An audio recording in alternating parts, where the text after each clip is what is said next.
प्रधानमंत्री नरेंद्र मोदी से प्रेरित होकर पीड़िता ने ससुराल जन के करोड़ों के काले धन को उजागर किया। कलेक्टर जनसुनवाई में एक रोचक मामला सामने आया, जिसमें पीड़िता बहू ने प्रधानमंत्री जी द्वारा काले धन को रोकने के आशय से बनाए कानून और सीमित सीमा से अधिक राशि के नगद लेन देन पर प्रतिबंध का हवाला देकर अपने सास ससुर के द्वारा 6 करोड़ की संपत्ति का सौदा कर 4 से 5 करोड़ के लगभग नगद राशि लेने को उजागर करते हुए ससुराल जनों के विरुद्ध कानूनी कार्यवाही करने और लेन देन की करोड़ों की राशि को राजसात करने की याचना को लेकर जनसुनवाई में पहुंची।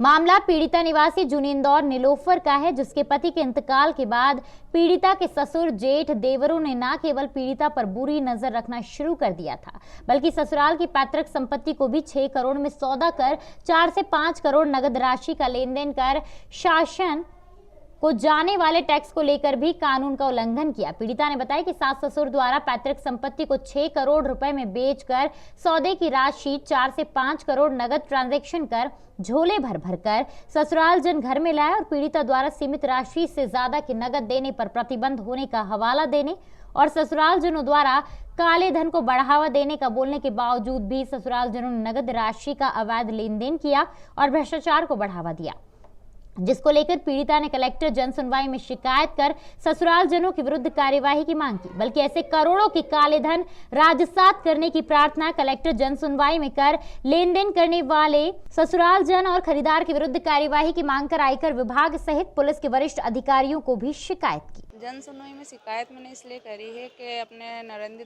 जी मोदी जी ने अपने कानून बनाए हैं अभी, जो गरीबों के लिए और पैसे वालों के लिए सबके लिए एक समान है। दूसरी बात क्या है कि 50,000 से ज़्यादा नगद लेन देन बिल्कुल वो माना गया है कानून के खिलाफ। इसके पश्चात हमारे वहाँ मेरे ससुराल वालों ने, मेरे ससुर जेठ देवरों ने करोड़ों की संपत्ति उन्होंने 6 करोड़ में बेचते हुए यानी 3.5-4 करोड़ रुपए उन्होंने नगद यानी 2 नंबर में लिया गया है। ये चोरी के मान्यता में ही आता है। तो अगर जब पैसे वाले ऐसे करेंगे तो गरीबों का क्या है फिर उद्धार। और ये रूल सबके लिए लागू हैं। तो देखा जाता है तो इसके ऊपर इनके खिलाफ थोड़ी सी कार्रवाई भी होना चाहिए कि ये कोई चोरी तो करी नहीं थी। आपने अगर कुछ बेचा है और लिया है तो ये बिल्कुल उजागर में करिए ना। अब ये लोगों ने पैसा का फटाफट 4 दिन के अंदर सब लेन देन भी हो गया। करोड़ों की संपत्ति बेच के इन्होंने आधा पेमेंट से ऊपर इन्होंने हाथों हाथ ले लिया, जो झोले भर भर के ये लोग पैसा लेके आ रहे हैं। और दूसरी बात, आपसियों में इन्होंने एक दूसरे से वो भी कर लिया है, हिस्से बंटवारे भी यानी एक दूसरे को बाटा बूटी कर दिया। तो ये क्या गवर्नमेंट के खिलाफ है और उनके हिसाब से इन पे थोड़ी कार्रवाई करना चाहिए। अगर इंसान नहीं उठेगा तो ये आगे और बढ़ावा होगा इसमें। जी हाँ, बिल्कुल, जहाँ तक होगा, क्योंकि इस चीज़ों को रोकने के लिए तो मोदी जी ने आज इतना संघर्ष कर रहा है और आज देश को इतना आगे बढ़ाया है। तो फिर अपन ही नहीं उठेंगे तो फिर आगे कैसे बढ़ेगा। एसडीएम सर से और कलेक्टर जी से यही गुजारिश है कि इन चीज़ों पे थोड़ा सा ध्यान देते हुए ये जो करते हैं मनमानी, और गरीबों का भी और ये गवर्नमेंट का भी अधिकार है हर चीज़ों का तो थोड़ा सा इस चीज़ पे थोड़ा सा ध्यान देते हुए अगर अपन खड़े होंगे तो सब खड़े होंगे, जाहिर सी बात है।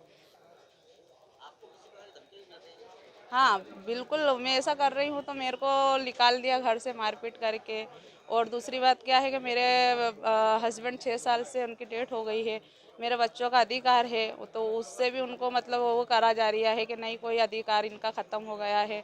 जो कि मेरे बच्चों को आज मैं पाल रही थी कैसे भी तैसे काम काज करके, और जो मेरा सपोर्ट करते थे, सहयोग करते थे, ये लोग उनको भी पैसा दे दे के उनको भी मारने की धमकियाँ दे रहे हैं, उनको भी वो कर रहे हैं। जो मेरा सपोर्ट में है उनको सबको और मेरे पे आरोप पे आरोप लगाया जा रहा है।